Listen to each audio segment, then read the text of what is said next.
Bora lá. Um Lessa está desenvolvendo um projeto de uma grande piscina de ondas para um parque aquático. Serão utilizadas duas fontes geradoras de ondas idênticas na água, F1 e F2, trabalhando com diferença de fase nula, ou seja, estão em fase com uma distância P, com uma distância de 8 metros entre elas, como mostra a figura a seguir. Então olha só, aqui está uma fonte geradora, aqui está outra fonte geradora, a distância entre elas é de 8 metros, beleza. No ponto P, da linha R, tá vendo a linha R aqui, ó, R, que passa por F1 e é perpendicular à linha que une as fontes, deverá haver uma little boia para diversão dos banhistas.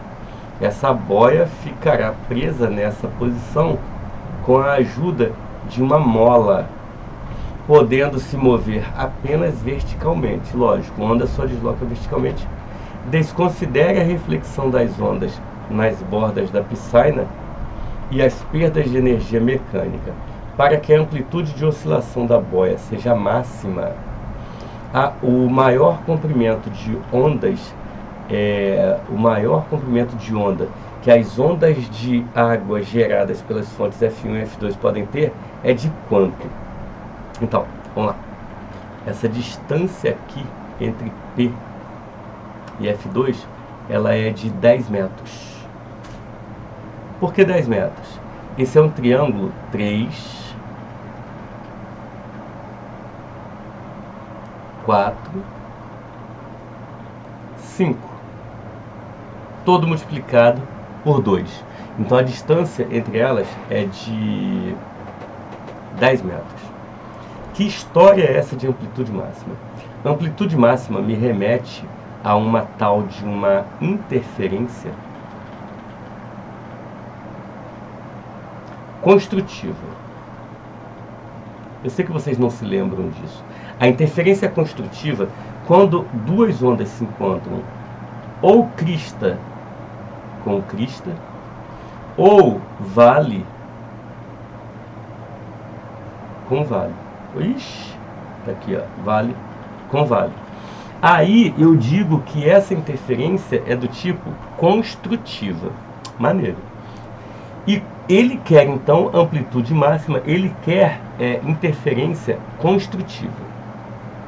Tem uma lenda que diz que quando você tem duas fontes sonoras emitindo ondas e elas estão em fase, olha só, diferença de fase nula, elas estão em fase, são as duas batendo ao mesmo tempo. Cadê a câmera? Ou as duas batendo para cima, ou as duas batendo para baixo. O que não pode é isso aqui. Isso aqui é oposição de fase, batendo em oposição de fase, ok? Então as duas ondas estão em fase. Tem uma lenda que diz o seguinte, é uma tabelinha que vocês ainda vão ver com o professor de Física 3, não viram no ano passado, porque ano passado foi trash, que é o seguinte, você pode trabalhar com ondas em fase, ou trabalhar com ondas em oposição de fase. Beleza. Essa história de ondas em fase e ondas em oposição de fase vai depender muito se você quer interferência construtiva ou interferência destrutiva.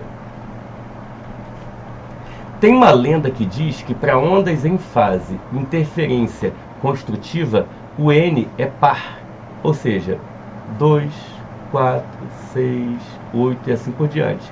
E quando você tem interferência destrutiva, o N é ímpar, 1, 3, 5, 7 e assim por diante. Que N é esse, Lessa? Sei lá, é um N aí, que daqui a pouco eu vou aprender a calcular. Quando tem ondas em oposição de fase, muda tudo. O N é ímpar. Ih, rabiscou aqui, peraí. Borracha, rabiscou aqui.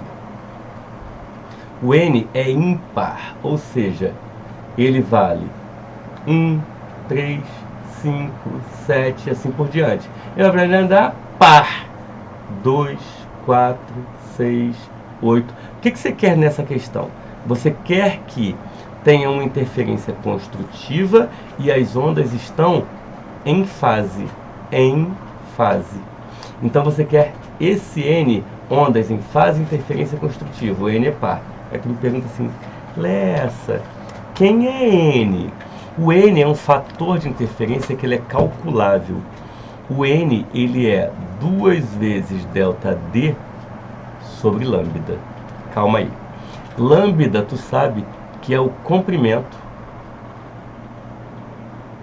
de onda. Como assim, Lessa? Ó, tu viu no ano passado. V igual a lambda vezes F. Beleza?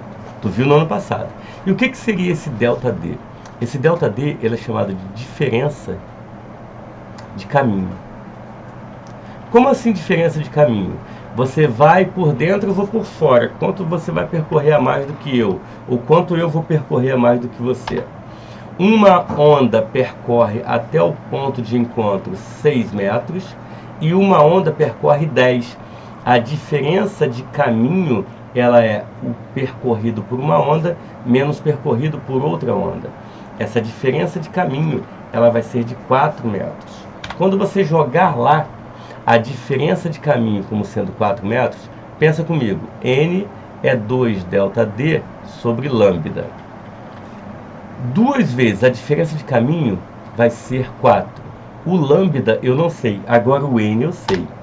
O N que nós combinamos para interferência construtiva e ondas em fase, ele tem que ser par. Nesse caso, o zero também é considerável, tá? O zero também é considerável. Então, N pode ser igual a zero.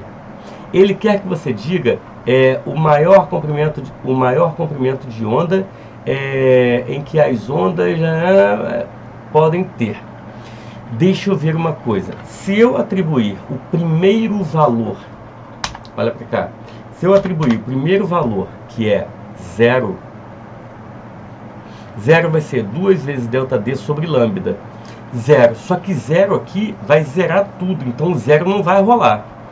Vamos lá. Se não for zero, vai ser quanto? Vai ser, deixa eu ver, o outro par. Vai ser 2. Imagine que o N, então, vale a 2. Ficaria 2 é igual a 2 vezes 4 sobre lambda. Eu descubro que o lambda é igual a 4. Tá, mas e se por acaso o N for, sei lá, pode ser 4 também.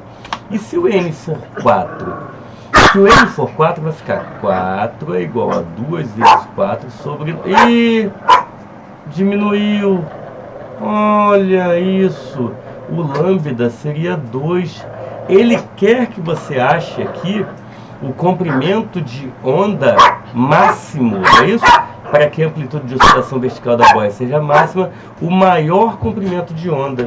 O maior comprimento de onda pode ser 4, pode ser 2, então eu vou optar pelo 4. Optando pelo 4, eu fico com a letra B de bola. Aí tu me fala, qual é a resposta dessa questão aí? Questão 95, letra B, questão, ou melhor, comprimento de onda 4. Beleza? B social.